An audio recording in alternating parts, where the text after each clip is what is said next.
Now from Egypt to Sierra Leone. Now a lot has happened in the space of a week concerning the country's presidency. The president, Ernest Koroma, swore in his new deputy, though the ousted vice president has pledged to challenge his removal in court. Victor Bokari Fall, the new vice president, was previously Sierra Leone's ambassador to China. His appointment comes a day after Samuel Sam Sumana was sacked after he sought asylum at the U.S. Embassy in Freetown. Sam Sumana was expelled from Koroma after All People's Congress in the country this month after being accused of stoking violence and trying to create his own political movement. And the president's office said that as Sam Sumana was no longer a member of a political party in Sierra Leone, he was not eligible to be vice president. Sam Sumana, who sought refuge in the U.S. Embassy after soldiers surrounded his house on Saturday last week, has said his sacking was unconstitutional and unlawful and pledged to fight it in the country's highest court.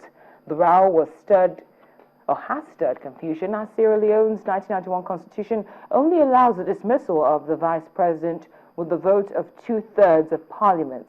The constitution also says the vice presidential candidate must be a member of a registered political party in the run-up to an election, but it's not clear whether a vice president must still be a member once in office. Now, who says a little does not go a long way? There's a new documentary film, Medina's Dream, which showcases the impact of the war in Sudan's Nuba Mountains, and it's showing what impact it's having on young girls. Native Andrew Barand started making the movie 2.5 years ago after spending time in a refugee camp in South Sudan, with the journey ending with a premiere at SXSW in Austin, Texas on March 15.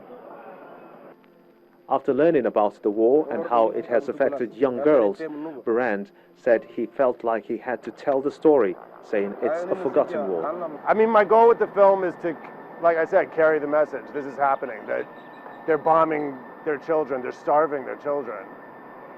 That's the message that needs to get out. So that's my number one goal. This is happening in the Nuba Mountains in Sudan, and what to do about it, that's a big question. Barand said he wanted to focus on girls because so much attention has been focused on the boys of Sudan. Much of the film centers on a 9-year-old girl named Medina, whose hopes and wishes mirror most girls in the camp. She's sad about not getting an education. She's sad about having seen fighting and people get killed at 11 years old. And she's sad about her country, genuinely. And, you know, she says, my dream is to get an education so I can go back and, support my country. It's such a beautiful message.